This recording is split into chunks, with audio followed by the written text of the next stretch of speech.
मेरा सवाल इस समय को लेकर और महत्वपूर्ण हो जाता है।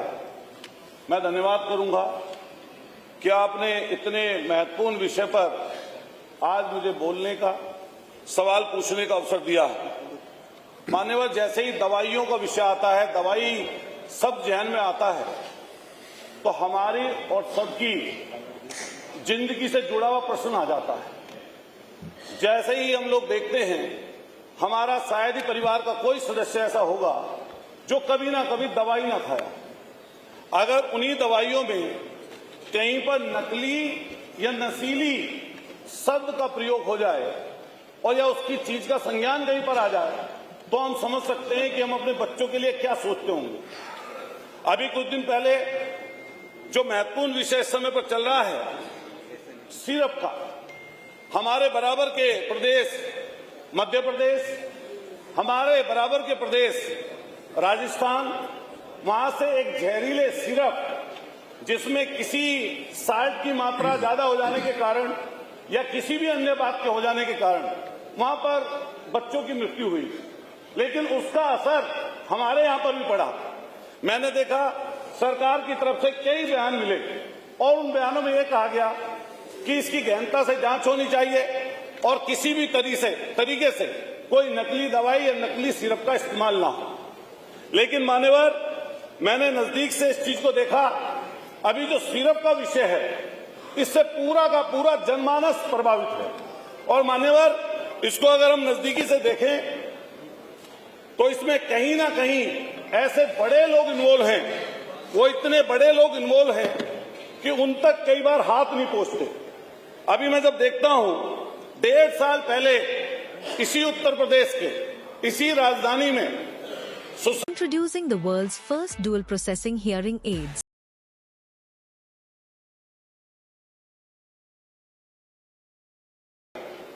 और आनन फानन में वो जांच उस समय सरकार ने एसटीएफ को सौंप दी, लेकिन जैसे ही एसटीएफ को सौंपी 18 महीने बीत गए, पता नहीं क्या पर्चे कटे या नहीं कटे, कुछ जांच आगे बढ़ी या नहीं बढ़ी, किसी को कुछ पता नहीं चला।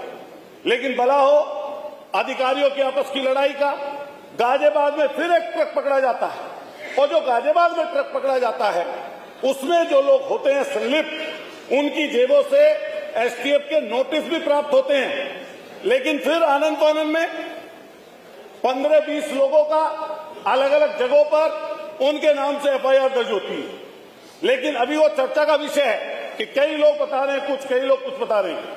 लेकिन प्रधानमंत्री जी के संसदीय क्षेत्र से जिसका नाम शुभम जायसवाल चला गया दुबई, जिसका नाम वहां पर टाटा करके बोलते हैं, उनका नाम जैसे ही सामने आया तो पता चला ये व्यापार, ये भ्रष्टाचार की जड़ें बहुत नजदीकी से सत्ता संरक्षित लोगों के पास हैं। और ऐसी समस्या, और अच्छा वो आपने पूछ लिया नियम 56 वाला भी इसी में पूरा कर दूंगा 5 मिनट। मान्यवर, मैं आपसे कहना चाहता हूँ, जाते थे आप लोग, मैं आपसे कहता हूँ, मान्यवर, मैं कहना चाहता हूँ, ये बहुत ही गंभीर विषय है। और मैं इसलिए ये वाली बात बोल रहा हूँ कि नजदीकी से 128 मुकदमे दर्ज किए गए, लेकिन इतनी मामूली धाराओं में मुकदमे दर्ज किए गए कि सहारनपुर, गाजियाबाद, आगरा, प्रयागराज, आपके बनारस, इतनी मामूली धाराओं में किए गए कि 200 करोड़ की जिसके ऊपर ईडी का छापा डला, 200 करोड़ की जिसकी संपत्ति अटैच की गई, मान्यवर, 200 करोड़ की उस संपत्ति अटैच करने वाले व्यक्ति को जमानत मिल गई, जिसका नाम विभोर राणा और आपके दूसरे का नाम विशाल सिंह है। मान्यवर, मैं पूछना चाहता हूं सरकार से कि बराबर के प्रदेश में एनडीपीएस के तहत ऐसे माफियाओं के खिलाफ 10-10 साल की सजा का प्रावधान कराकर एनडीपीएस में बंद किया गया है। क्या मान्यवर सरकार ये कहेगी या बताएगी कि ऐसे लोगों के खिलाफ एनडीपीएस के तहत, गैंगस्टर के तहत मान्यवर सरकार बुलडोजर में माहिर है, लेकिन बुलडोजर पता नहीं कहां चला गया, ड्राइवर सो गया या कोडिन पीकर नशे में है, चाबी पता नहीं कहां खो गई। हजारों करोड़ का जिसने महल बना रखा है उसके घर पर, उस सिपाही के घर पर नहीं पहुंची। 5 मिनट हो गए। मैं दूसरा सवाल पूछ रहा हूं मान्यवर, पूछिए।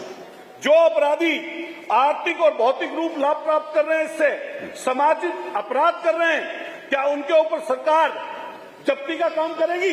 एक और चीज मान्यवर, कफ सिरप, इंजेक्शन सहित 205 दवाइयां सरकार की तरफ से जिनके सैंपल फेल हुए, और ये मान्यवर बहुत जरूरी चीज है, जिसमें दिल की दवाइयां, कैंसर की दवाइयां, आपके हाई बीपी की दवाई, शुगर की दवाई। अब उत्तर आया नहीं, 5 मिनट 5.5 मिनट हो गया आपके, 5 मिनट से ज्यादा मैं अवसर नहीं दे सकता। नहीं, सॉरी, संक्रमण की दवाई, आई कांट डू दैट। पेट का सूजन, पेट के कीड़े, अमोनिया, 205 दवाई। आपका कोई प्रश्न हो तो कर लीजिए, भाषण हो तो खत्म कर लीजिए। जिनके सैंपल फेल होते हैं, अतुल प्रधान जी कोई प्रश्न हो तो कर लीजिए, भाषण हो तो नहीं। 6 मिनट में 5 मिनट से ज्यादा नहीं दे सकता, नहीं दे सकता मैं। आप पूछे ना अपने टाइम सरकार बताएगी क्या जिनके सैंपल फेल हुए हैं? ये आपकी प्रयोगशालाओं में जो आगरा में दवाई पकड़ी गई, मेरठ में दवाई पकड़ी गई, उनके सैंपल जब पोतते हैं प्रयोगशाला में, सैंपल बदलवा कर वो माफिया, चलिए इनका माइक बंद कर दिया, बदलवा कर माफिया वो बरी हो जाता।